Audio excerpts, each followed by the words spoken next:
Woohoo! Huh? Ah!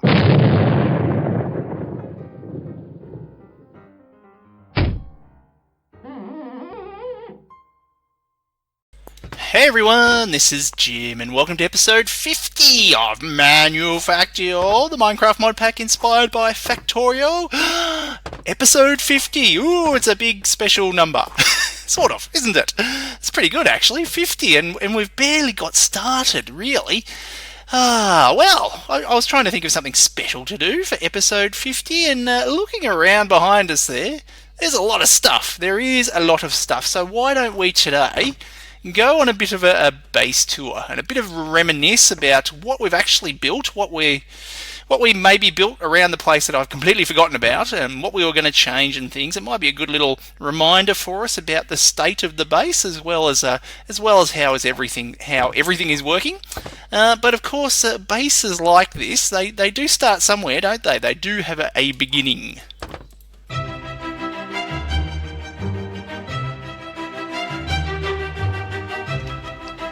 Episode 1. This is where we ended up at the end of episode 1.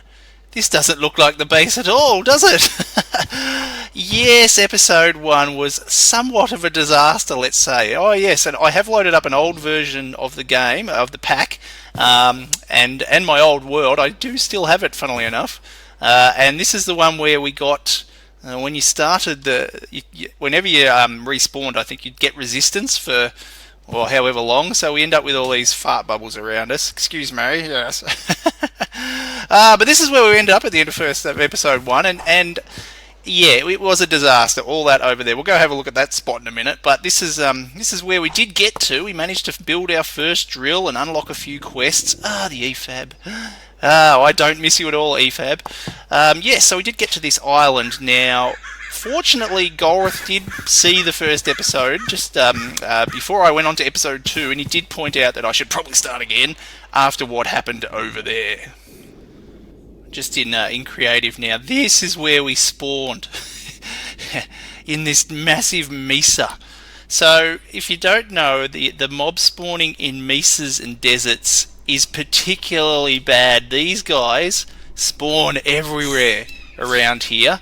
And this is where I managed to find myself spawn at the very start of the world. The world spawns right in the middle of all this giant mesa with these bugs everywhere. And I just died and died and died. You can see the death points as I madly tried to run away, and then I get killed and respawn over here, and then run away and then get killed. Oh look, there's even some cobble. What's the date on those? 3rd of the 9th. So March. It was March this year we started. There you go. 9th of March. Yes, so this was our first disastrous insight into Manufactio.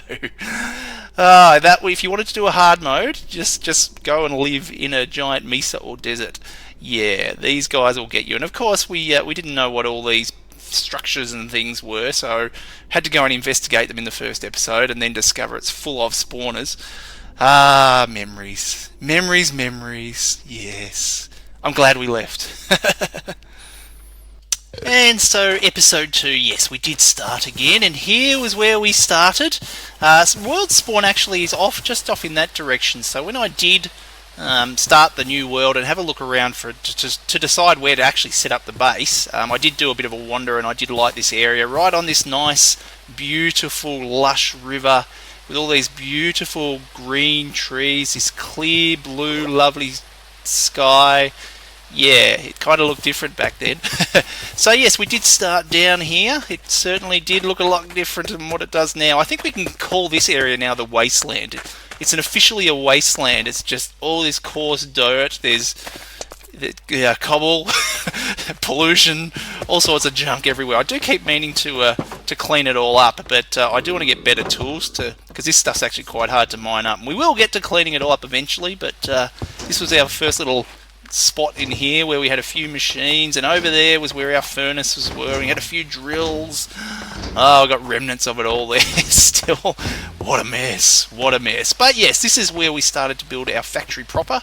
Up here is where we started to set up our first little storage area in here. A lot of it's all gone now, but still got some of these things that are still unfamiliar. This is, oh yeah, well, let's not worry about those. Yes, and it was when we were sort of down here that I decided to change the configs a bit so that those guys couldn't place blocks and the bugs couldn't place cobwebs and things. I just was finding that a bit too much. I did prefer the automation side rather than the mob side, but we do still have the mobs. Well, not now because we've got so much stuff on belts, but yes, we'll get to that. But yes, it wasn't long before we realised we should go up instead of trying to live down here in amongst all the baddies. We'll head up and go up, and that's where our base is now. So let's go and have a look at a proper look at around our base.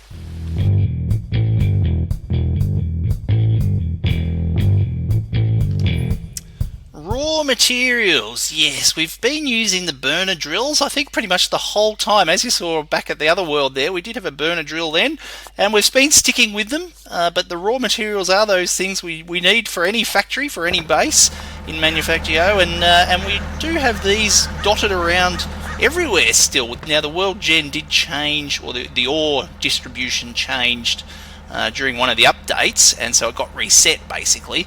So we were able to have some of these within our base here. Some of them are still around. There's a coal one over there, I think, and there's a couple of other ones that have finished that are around the place here. And of course there's our outpost over there, so we'll go over there because, well, it is raw material. That's the point of the outpost. Even though it was built later on as part of our base here, it is pretty important to the raw material stage of our base, which is the first thing we really need.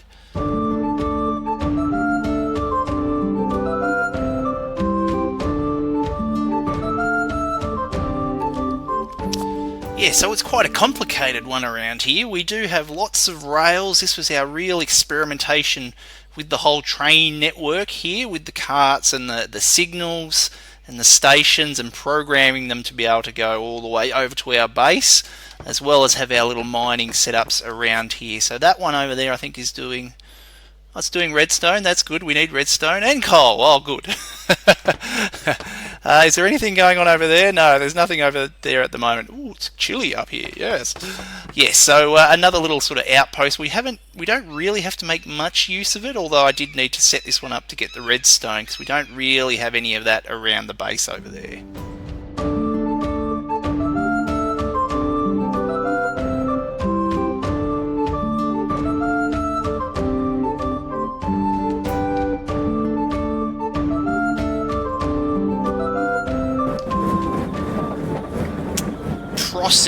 Ore processing more specifically. This is what we need to do to our ore.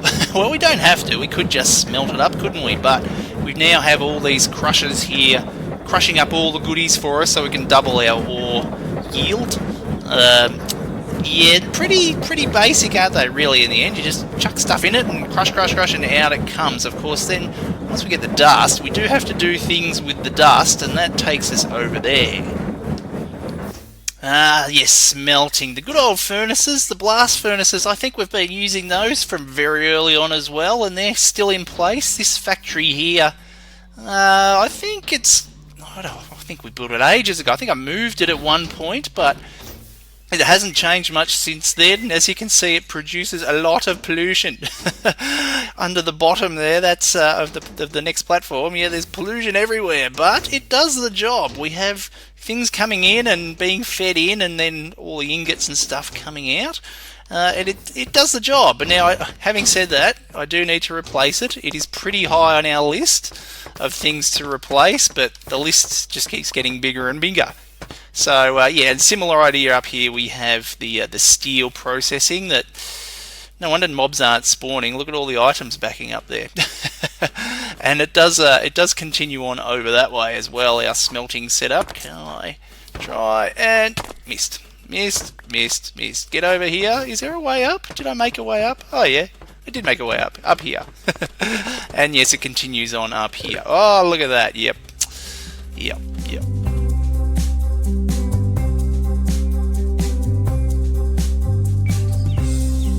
Storage. So we do have to keep our things somewhere when we've crafted it up. We can't use it all straight away. We can't carry it all in our inventory. So we were making use of the silos here for the bulk storage of our basic ingredients, our like steel, iron, redstone, all those sorts of things that we're bulk producing. We keep over here in our silos.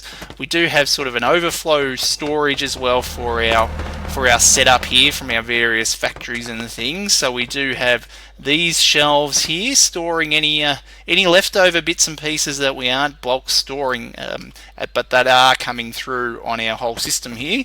Our research is currently being stored up here. We have a lot of the red and the green. They've been fantastic. We'll get to that. Yeah, so we've got all these being stored here.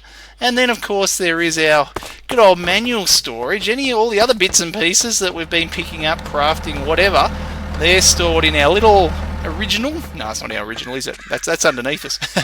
In our storage system over here. And again, it's just lots of the bins and lots of the chests here as well. So I do know what's in what, I think, for the most part, about what chest contains what. But we do have a few fluids and things there as well. Yes, but we will have to do something about this going forward in the future. This will all be moved somewhere. Yes, haven't completely decided on that yet, but that's a task for another day.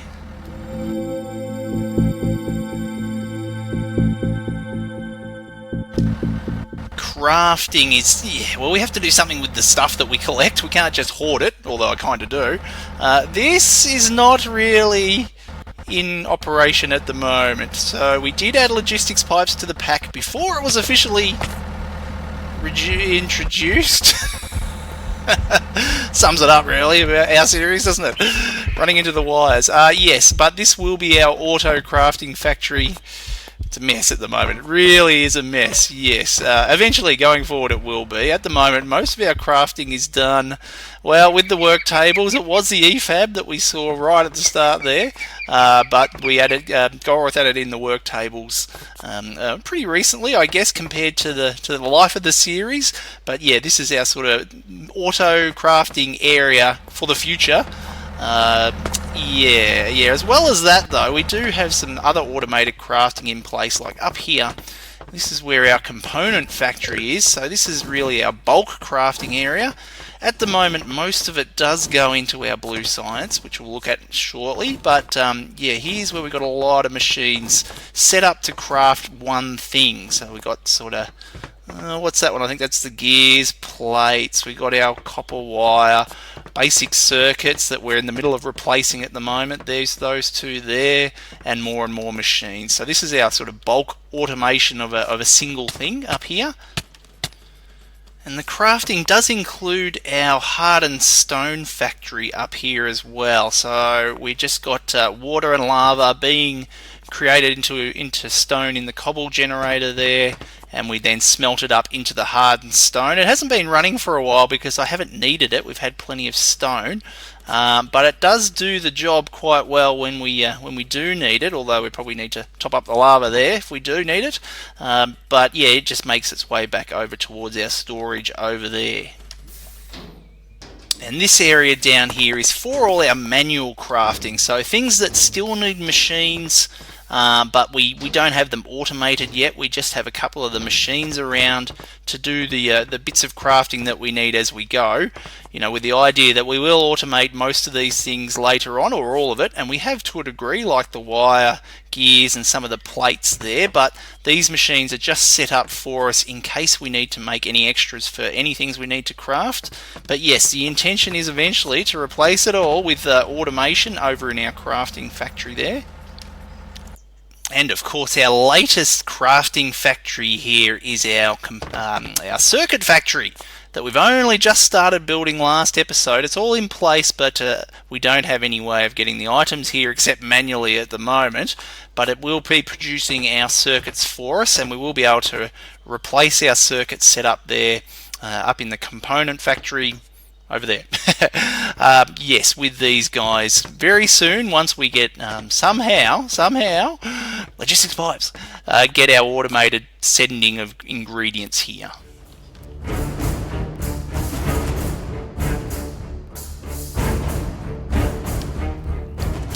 Yes, science and research. Now that is the major thing we need all these ingredients and all these machines for, is for crafting the science packs to convert into research so that we can unlock the quests.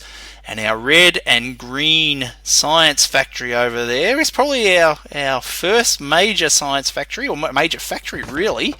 And I have to say it is probably the best because I don't have to touch it really.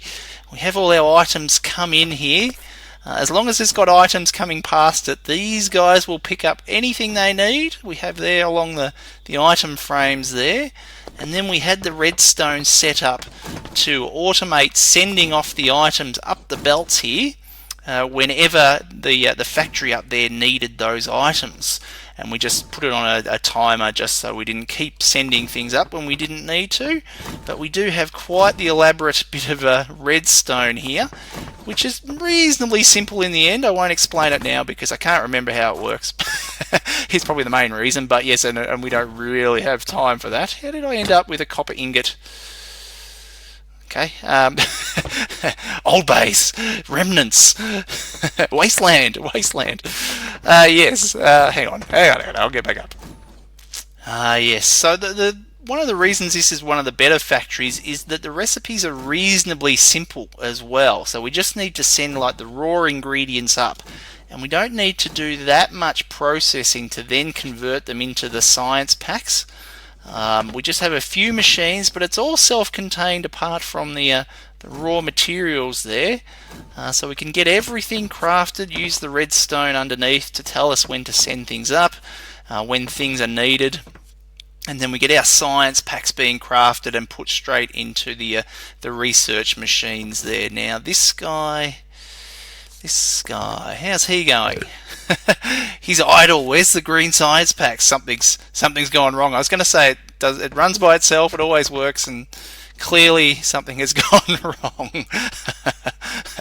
My suspicion would be that there's probably some goop in one of the machines, but we could be out of something as well, I guess. But for the most part, it all works. Oh boy. Hang on. There we go. This has been a... Oh, did I change it? Oh, I'm putting the wrong one. I did click it and change it. There we go. No, I put it on the... Oh, we're dead. Yes.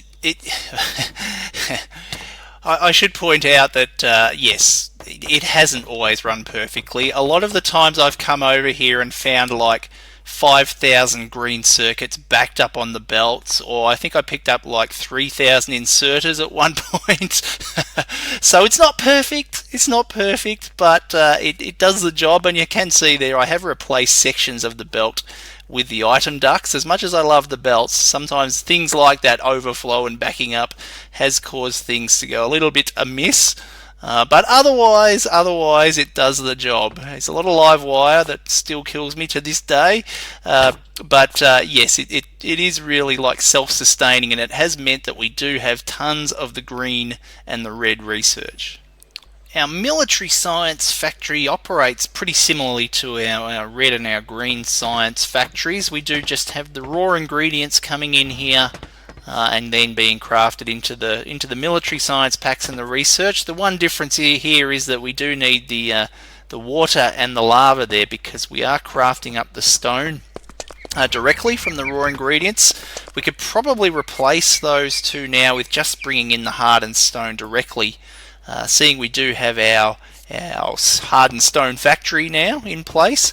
But yeah, this one operates pretty much like the other one. We just have all the machines crafting all the things that we need to make our military research. So all the ammo, grenades, and the concrete and things. That's why we need the stone, is for the concrete there.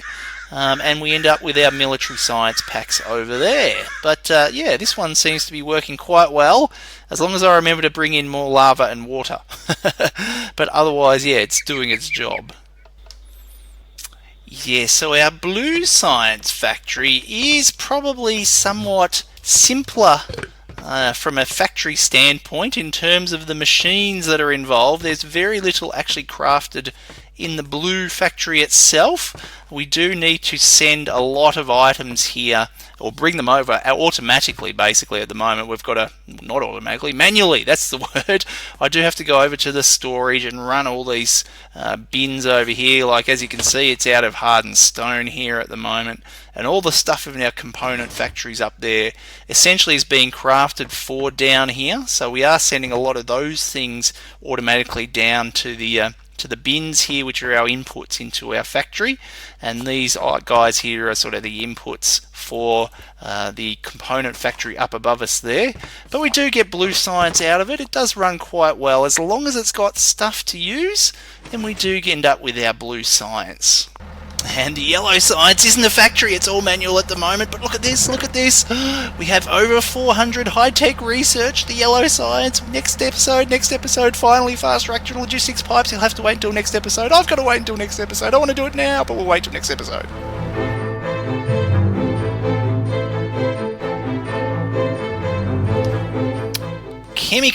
Chemicals. Now we do need various fluids and chemicals being produced as well. So we do have our oil being pumped up here. We did start off with one of the factory mod or mining oil drill thingies there, but that was down here. But we did deplete the oil supplies there, so we have switched now to the immersive engineering pump jacks there, or the immersive petroleum I should say. I think that's from the mod it's from. Yeah, so we've switched over to that, but we do need all that oil being converted into other things, and that all ends up being converted into all this. We do have our diesel, gasoline, lubricant, and sulfuric acid, that's what I'm thinking of, and there's another tank down there for the creeper acid when we do start auto crafting it. So this is kind of our storage depot here. We're making use of these big fluid tanks here. They look very cool. Oh good, we've got a lot of sulfuric acid there, and we do make all these chemicals in our chemical factory upstairs up here. Did end up putting it a long way off the ground, but it's probably best up here, a bit out of the way. But we have got this nice and set up now. We do have our things like plastic, as you can see, being produced. We do have sulfur going across to there, being crafted over there into the sulfuric acid in the mixer. Although this is still a little bit of a manual process, I still have to take the iron dust to mix in with the sulfur there to produce the sulfuric acid. And we did have to set up a little bit of a fancy redstone system here to get the ratios of the sulfuric acid and the iron dust into the mixer here. But I think it's doing alright. It's lost track a little bit, but we haven't overflowed the mixer here with one thing or the other, which is good. Now there has been a new recipe added in the meantime where you can craft these two together into one thing to then put in the mixer. But we didn't do that. We did the hard way with the redstone. Yes, and so we have got these other factories here for our various production of stuff. What are we producing? What's that one again? Gasoline, I think. We're turning our diesel and lubricant into gasoline. Or the other way around, I can't remember. But they do the job. Yes, it does work, which is good.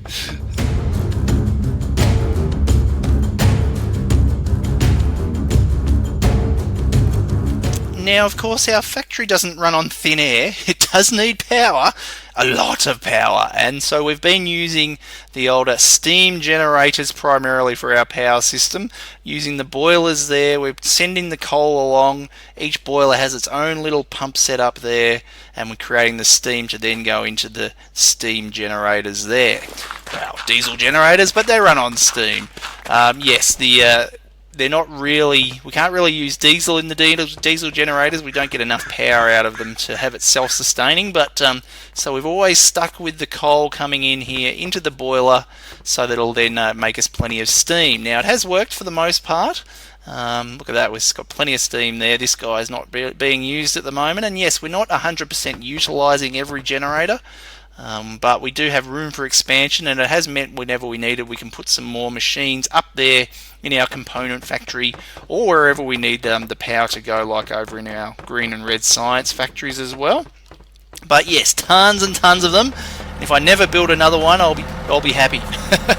Because we have started switching over to a different power source. We've done a little bit, but more recently we've been more into the solar. Yeah, so just last episode, really, we started making full use of the solar panels here. Now, we only have the basic solar panels. We haven't unlocked the advanced ones yet, even though we're 50 episodes in, but that's going to be pretty high on the priority list. But now that we do have, like, the batteries unlocked as well and craftable with the sulfuric acid and things, we can make the capacitors, which is one of the issues with the solar, that we do need to store the power as well. And so while we're not really making maximum use of them at the moment, the solar will be probably more of our power system going forward rather than the boilers and the generators.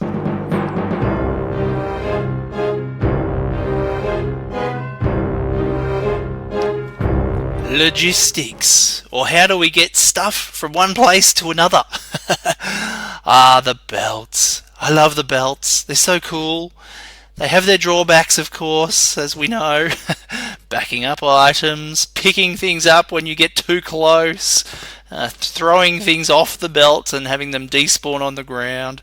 Yes, but they really do give it a good factory feel, I think. Having the belts everywhere, and it really has become the backbone of our factory, is the belts. We do have some item ducts, as we've seen around the place, but they still just aren't quite as good as the belts. In terms of throughput, you can really send a lot of stuff through on the belts. The only limitation is how fast you can actually put things onto the belt.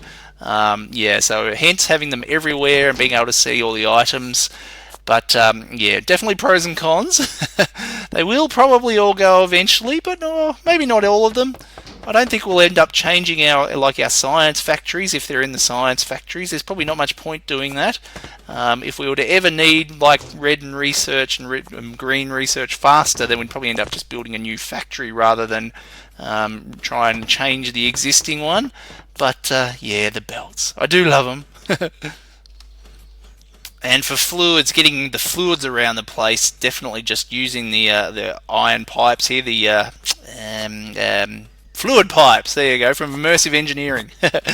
They're the one thing we're really using to get the all the fluids around the place. Now, I don't know how we're going to going forward, being able to move fluids from here, from our fluid depot type area here, all the way over to our crafting area. Still haven't come up with a solution for that.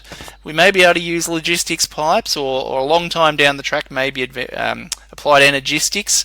Or maybe we'll come up with some other different system. I know Frogman set up a very fancy fluid moving system with redstone and block breakers and things, but whether we go to that level or not, we'll see. But for the moment, yes, we're just sticking with the pipes everywhere. And yes, we do have the item ducts in a few places now.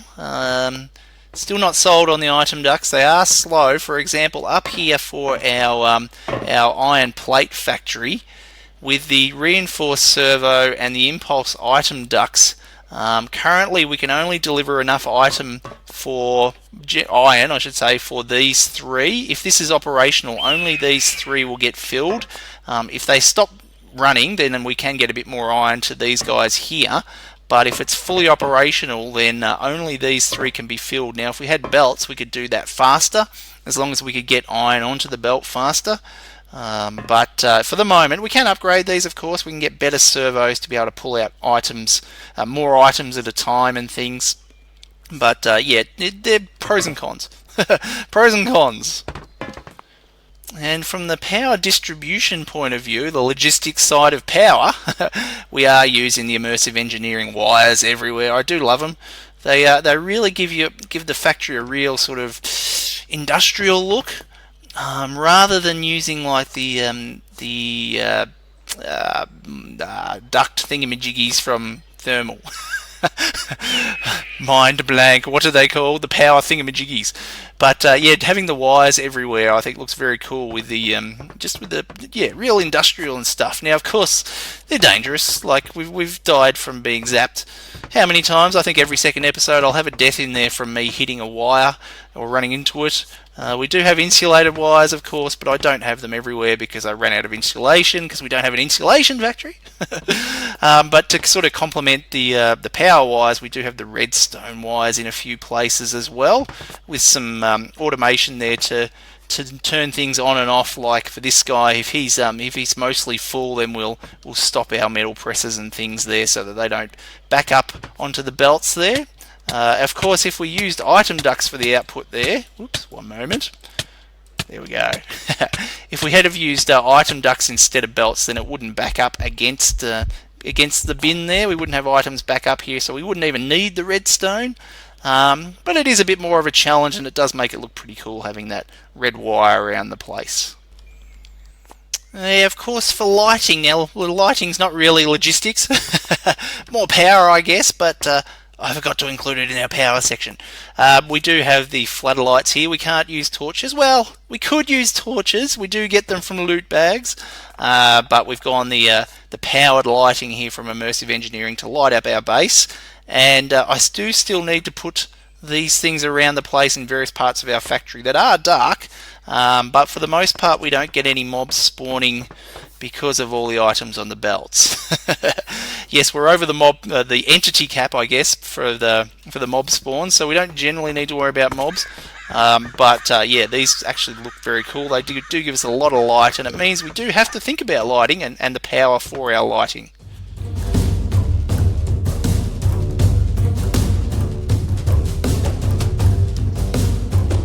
Yeah, good segue from the lighting is to mobs and defense. Now, it's very dark down here in our little abandoned area, wasteland area, but yeah, because of all those entities on the belts, we just don't get the mobs anymore. So we don't have to actually worry that much about defense. We do have gun turrets. I think we have gun turrets unlocked, although the research might have changed a bit in a couple of the updates. But we don't really have to worry about setting gun turrets and defense at the moment because there's nothing here. As you can see, the sun's setting, there's pollution everywhere, which we'll get to that, and there's no mobs. Yeah, but we did even set up our little bug zapper system here. Just have wires along the edge here, and belts pushing the mobs into the wires so they get electrocuted. And that was our little mini mob farm, our bug zapper system. So we used to get loot drops and things down here. We've got a few more loot bags and things. Catwalk stairs, yeah, things I've dropped. Yeah, except it hasn't been running for ages, and I haven't even powered it because I haven't had to. It's just running off the coal generator there, and yeah, no mobs. So defense is not really an issue. So that's one advantage of having so many things on the belts. If you want to have a mob-free base, just overload your belts with entities, and the mobs won't spawn.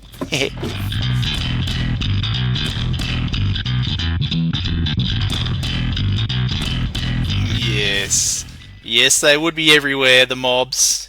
They would. If there wasn't so many entities, they would be everywhere. And the main reason is because, of course, the pollution. The pollution. I've chosen to ignore it for the most of the series.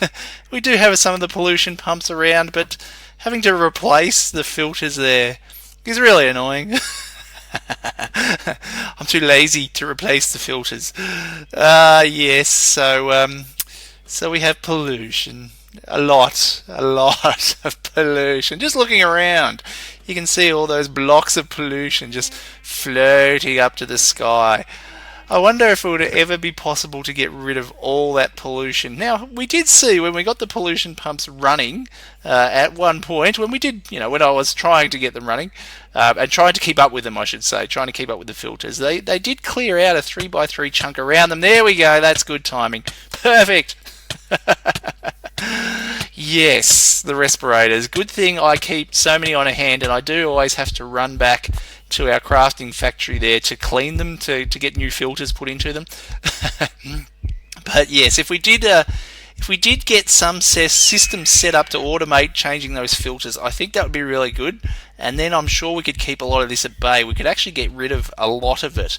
The pollution that's spread, miles away out that direction, half a heart, all the way around the base, it's just spread everywhere. Whether we could always end up cleaning up all that up, I'm not sure. But if we could at least over the top of the base, make a bit more of an effort to, but that's up to me, really, isn't it? Up to me to make the effort to do that. Yes, it's even our little fun little vanilla cactus farm almost has now been overtaken by the pollution. I noticed these earlier. These were the sand, basically 2 blocks of sand with cactus on them. I walked past, and that's happened. Although you might have noticed the last couple of episodes, I didn't actually show it on camera explicitly, was the trees over here. And look at that. There's a clear patch. Well, it's still all the sulfur pollution up there. But it has cleaned up all the carbon pollution, all the black stuff. I did see some of the guys in the Discord channel talking about just having trees planted to fight the pollution. And there was a lot more trees here than there are now because they're dying. Having said that, I think the dynamic trees are not dying because of the pollution. They're probably just dying because of their natural life cycle. But yeah, it's good to know that the trees can be used to counteract at least the carbon pollution. One day we will get back to dealing with the pollution.